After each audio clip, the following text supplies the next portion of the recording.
Hi guys, it's me, Mr. Bertosh, your environmental science teacher, unless you're the parent of the children's. Then I am the teacher of your children's.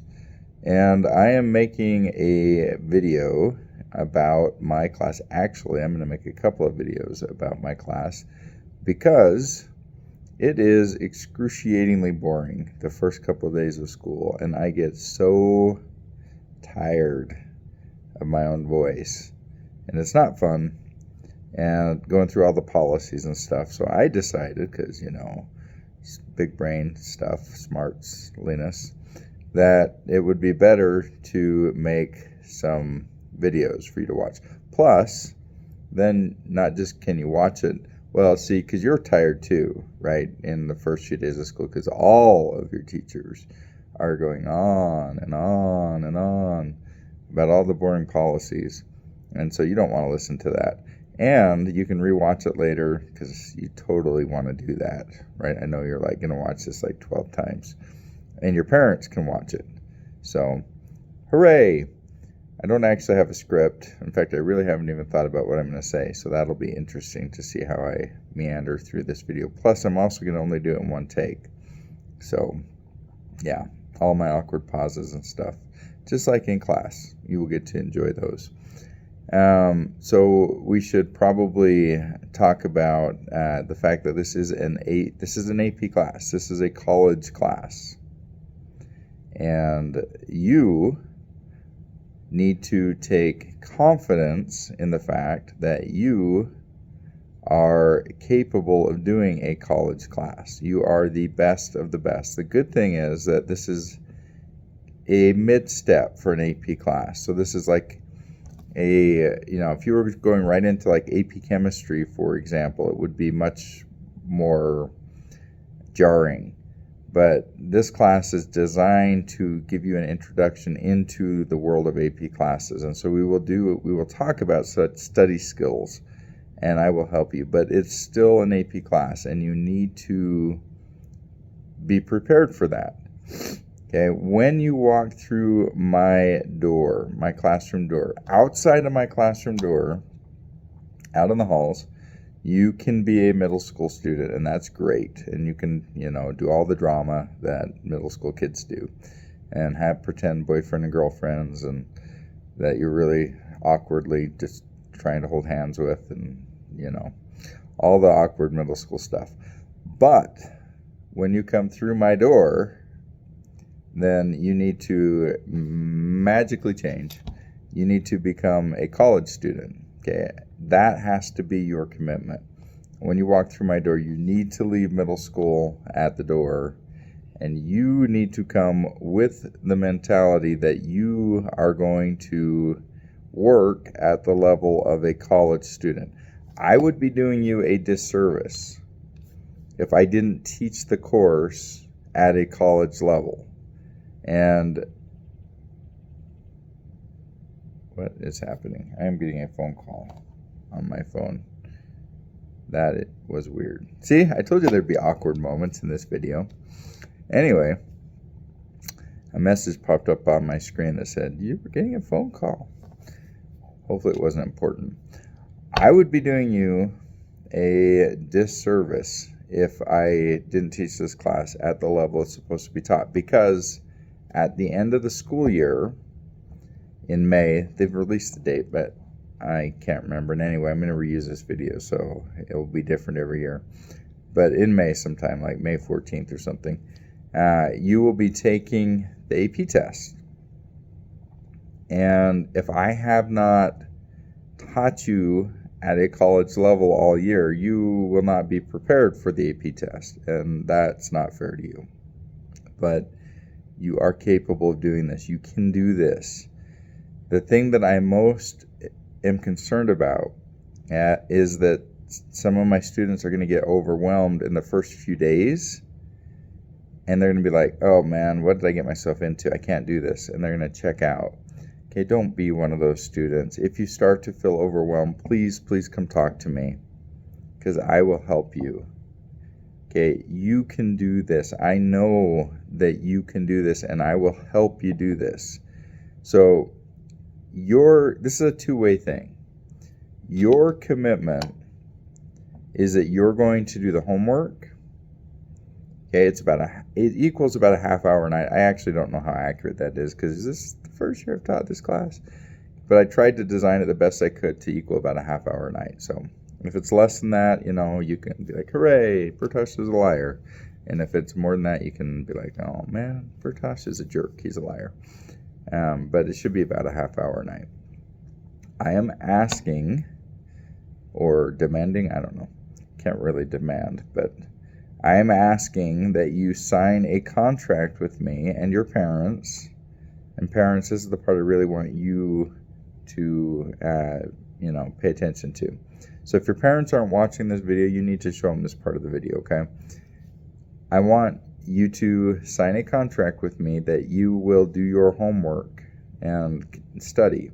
So just like if you are on the basketball team or on dance or piano lessons or, I don't know, juggling, clown school, whatever you're into, and you have set aside every week a block of time where you do that specific thing. This is the time I go to karate lessons, and it's always the time I go, and I always go because that's when all the people are meeting there, and it's sacred time, and you don't plan anything else during that time because you have that thing that time.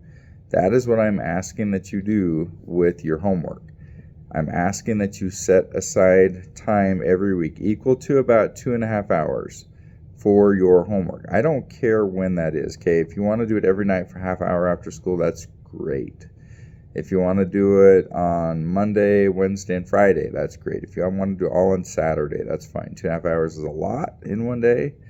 Probably wouldn't recommend that because you'll be so sleepy by the end, but whatever, your schedule and yourself, okay? Just commit to me. This is your part. This is your responsibility. Commit to me that you will, and you're going to sign a contract, that you will have a sacred time each week that's equal to about 2.5 hours where you will do your homework. Spread out however you want. That's your part. And also that when you walk through my door, you will leave middle school in the hall and you will come in here ready for college. Okay. My commitment to you is, well, actually, let me talk about your parents' commitment. Your parents will commit, hopefully, if they, love you. I mean, if they don't love you, then, whatever, but I'm kidding. They probably do love you. But your parents will commit, hopefully, that they will honor your sacred study time. And they will be like, you'll be like, this is study time, and they'll be like, you gotta do the dishes, and they'll be like, this is study time. I don't do the dishes during study time. And they'll be like, oh yeah, I forgot. I did sign that contract, didn't I? And I will commit as your teacher that I will work really, really hard. I'll do everything I can do to provide top quality stuff, because that's a great sciencey word, stuff. Education, materials, learning. Okay, I spent the last year, I found out I was going to be teaching the APES class, the AP Environmental Science APES class, back in October of last year, and I have spent hundreds of hours. I've spent so much time studying what the course is. I have a degree in biology, a master's degree, and I have a master's degree in earth science. Okay, I have 3 master's degrees, by the way, because I'm super smart. Just kidding, I'm not. But anyway, but I do have 3 master's degrees. But I needed to know what the course was and what would be on the test and how they would be testing you. And I spent hundreds and hundreds of hours building this course because I wanted it to be good. I don't want to teach it if I can't teach it well.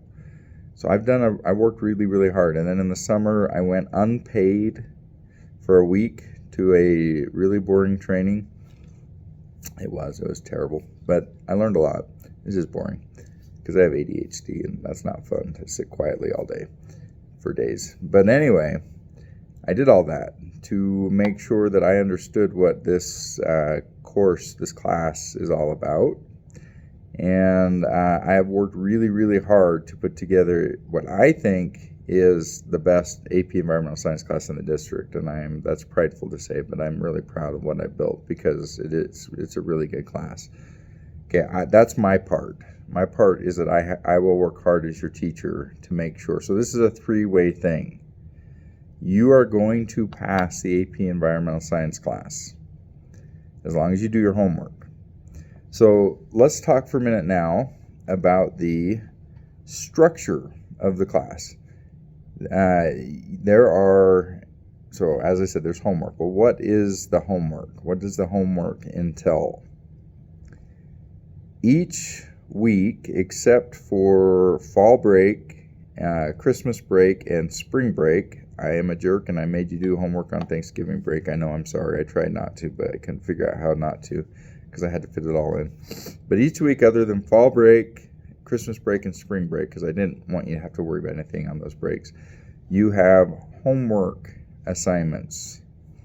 And as you can see here, if I edited this and remember to edit it, and it's awkward if you can't see it because then you're just looking at me, but as you can see in this hopefully edited part of the video, the homework assignments are listed in the calendar, which is in Canvas. So each week it tells you exactly which homework assignments you're supposed to do, and they're called modules.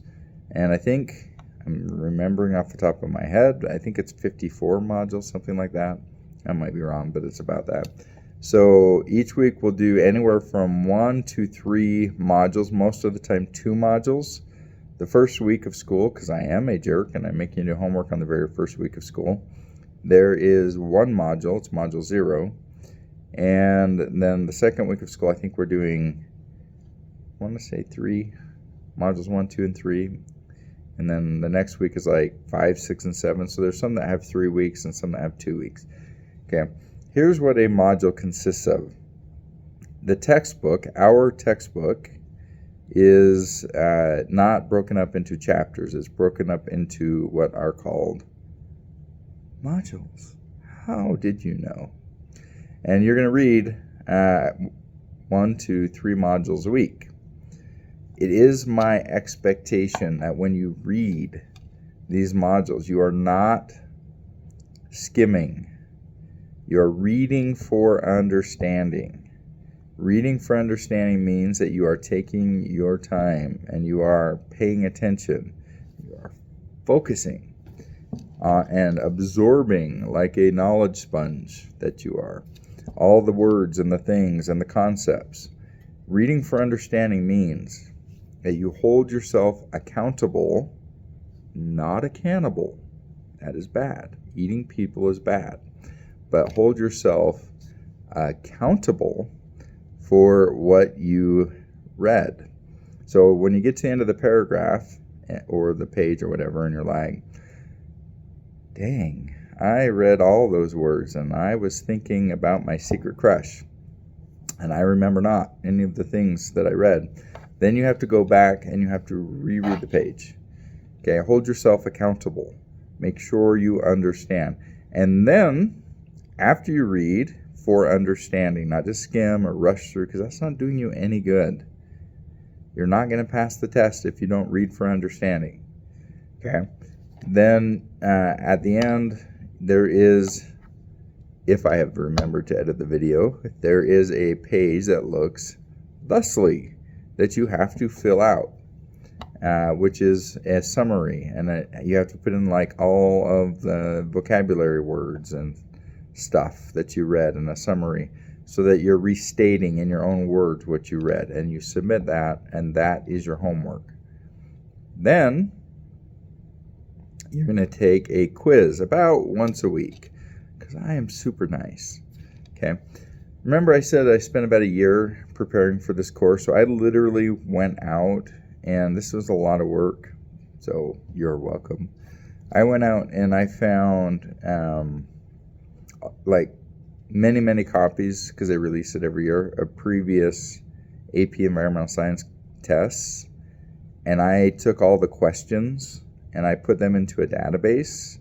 And so the quizzes that I'm going to give you are literally every quiz. None of them, I'm not giving you any tests that I wrote myself because I write stupid tests. I'm not very good. Test writing is really hard. So no teacher, no like middle school teacher or even high school teacher or really not even college teachers, we don't write very good tests. It's really hard to write tests. Yeah, you know that's true because you've taken tests and you know you're like, well, this is a stupid question. If the teacher means this, then this is the right answer. But if the teacher means this, then this is the right answer. And it's just, it takes a lot of work. When they write actual tests like the AP test, they have to go through a whole process where they have people take the test a bunch of times, like, at sample taking it, and then they give feedback. So anyway, you don't have to take any of my stupid test questions. You're going to take actual questions from actual AP tests that go with, I've coordinated, there's a better word. I've made them fit with the modules that you read, okay? So we're also going to be taking notes in class, and I'm trying not to kill you with notes. We're going to do about 15 minutes of notes a day in class, and then we'll do labs and other things. There's a lot of labs in this class, by the way. It's not all textbook reading and notes, so there's a lot of labs and hands-on stuff. I'll talk about that later. But so once a week-ish, and it's on the calendar. You can see every single one. We're going to take the whole year. They're already in Canvas on the calendar for the whole entire year. I have the whole course built and ready to go. Every assignment is in Canvas already for the whole year. But the quiz will go over, it will pull from the AP test, but it will be based on the reading and the notes that we did up to that point in class. So you will take actual AP test questions all year long, about once a week, on the stuff and things that you read and that we talked about in notes. You're going to get everything at least twice because you're going to read it in the textbook, and I'm going to go blah, blah, blah, this is this and that is that in class and give you notes. So everything you'll get twice, and then you'll take a quiz about once a week. And then there are 9 units. This is per the College Board that designed the course. There are 9 units. These are not Bertosh's 9 units. These are the AP official 9 units. And at the end of each unit, we will take an exam. Okay. So the quizzes and the exams, I am going to give them to you exactly the way that they will be given to you when you take the AP test, which means the exact same time limits. So they give you about 1 minute per question, so I'm going to give you about 1 minute per question. Okay. Something else that we will do in this class are called FRQs, which are free response questions. And we're going to have a whole year to prepare for these, so don't stress. Okay, this is a writing portion of the AP test, and we're going to practice it many, many times, and we're going to do it exactly the way they do it on the AP test over and over again. And then I'm going to have you grade each other's FRQs so that you learn how the College Board will grade them. So you learn what to look for. We're going to go use the rubrics, and you are going to become an expert FRQ writer/grader so that when you take the test yourself, you'll be like, oh, well, this is what they're going to look for when they grade it, because this is what I looked for when I graded my fellow students. You're going to grade like 30 of these throughout the year. You're going to write about, say 15. And you're going to grade, actually it's probably closer to about 40, 45, because I'm having you grade 3 per round that we do, because you're going to grade other people's. And that way you see how other people write, and it'll all be anonymous, so don't worry. Nobody will know who's grading what, and everybody will be kind. I just want you to have experience, with lots and lots of experience. And then the other thing is the maths. So there is math in the AP test, and we'll practice that a lot. See, I'm already so tired of my voice. Oh, how do you guys stand listening to boring teachers all day? This is horrible. And this is like, I'm at 19 minutes. 19 minutes and 35 seconds, according to the little red thing that I'm totally distracted by right now. Yeah, so I only want to do this once and never again. What else shall I tell you?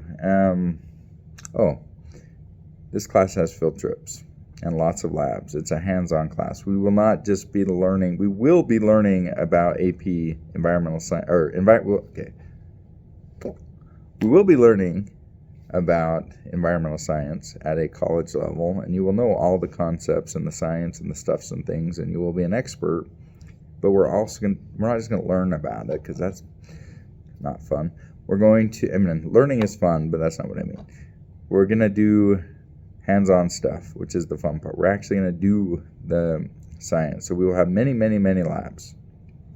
All of them are already planned. They're already in Canvas, because that's what I did for the last year of my life. And we're going to do something called Guardians of the Gorge, which is we're actually going to go up to Rose Canyon. We have a partnership with Harriman City, with Salt Lake County, with High Country Estates, which is a HOA, and with the Department of Agriculture. I spent a year working on this, right? Did a lot. And we're going to go up to about a 2,000-acre part of the canyon and actually do actual science. You're going to plan your own project that you will carry out over the course of a year. So we'll go up there 4 times. Okay, there'll be 2 field trips. I can't. Which would be from your perspective? This is from left, right. I don't know. Anyway, first field trip, second field trip, and then in the middle there'll be 2 Saturdays where you'll go up for 4 hours. I don't care when. Okay, it just has to be once before the snow and once after the snow. Just whatever fits into your family's plans. And you'll go for 4 hours and you will work on your project. So, and we'll talk about that in class. That's another time. So yeah. Oh, I should tell you that tests, you can't take in order to start anything in my class, you first have to turn in the disclosure and the homework contract. Everything else will be locked in Canvas until those are submitted. Once those are submitted and you watch, I was going to make multiple videos, but it's feeling like it's just going to be one long, boring video now. I just keep going blah, blah, blah. Once you watch this boring, long video, and then you turn in the stuff and things, like disclosure and the contract, then Canvas will unlock and you can start doing your first week homework. Hooray! To take the assessment, the final exam for each unit, you have to have done the homework assignments and you have to have turned in the notes, or it won't unlock. Okay, that's just built in. Let's pretend it's Canvas's fault. Let's pretend like I didn't actually set the settings that way. Yeah, it's Canvas's fault, but it's built in that way. So I have it set so that you cannot do the final exam for each unit until you have turned in until you've done all the homework assignments for that unit and turned in the notes for that unit, because that's where the learning is. And why am I going to let you take the exam if you haven't done the knowledge learning? I will let you retake exams because, I'm nice like that. But still, you should do a good job on them. Don't stress about tests. Just do your best, because I'm going to let you retake it. On that note, okay, an AP test gives you a little bit of an advantage on your GPA. Like if you're going for a valedictorian in high school, the fact that you took the AP class, an A in an AP class counts for more than an A in another class. Same with when you apply for colleges and stuff, your GPA is going to be higher. If you get to the end of this year and you're like, I totally cannot do the AP test, I'm so stressed out, then don't. Nobody says you have to do the AP test. It's not required. Your A will still be an A in my class. You'll still have all the knowledge. You'll still have the fun that we did for the labs and stuff, all the hands-on stuff. This is a really hands-on class. This is a fun class. If the AP test is stressing you out, just pretend it's a regular class and don't do the AP test. Okay? But I think what you're going to find is that by the time we get to the AP test, you're going to have done so many practice tests at that level, because all my tests are at that level under those same time constraints, and you're going to have written so many FRQs and done so much math practice. I think you're just going to be like, oh, well, that's all it is. I can do that. I've done that all year. So not a big deal. Hooray! Look at that. I'm at 25 minutes and I am so tired of me. I will now sing a song. Just kidding. I can't think of any. And it's not Friday, so I can't sing the Friday song. For those of you who've had me before, that's a requirement. We sing the Friday song every Friday. Is there anything else I should tell you? Let's see. We talked about tests, homework. Yeah, that's really it.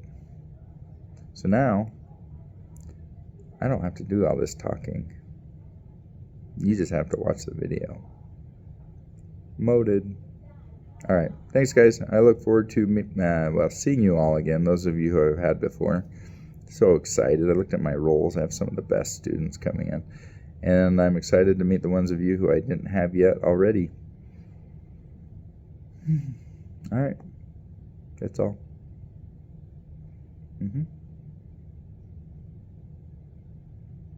Yeah. This video is over. I don't know why you're still watching. It's kind of awkward now.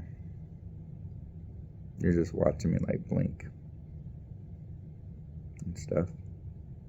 My daughter, she can do this thing with her eyebrows. I can't do it where it goes like this. If you know her, you'll have to ask her to show you. It's really cool. Yeah.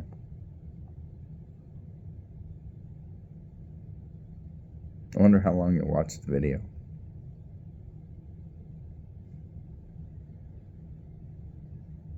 Okay, that's the end.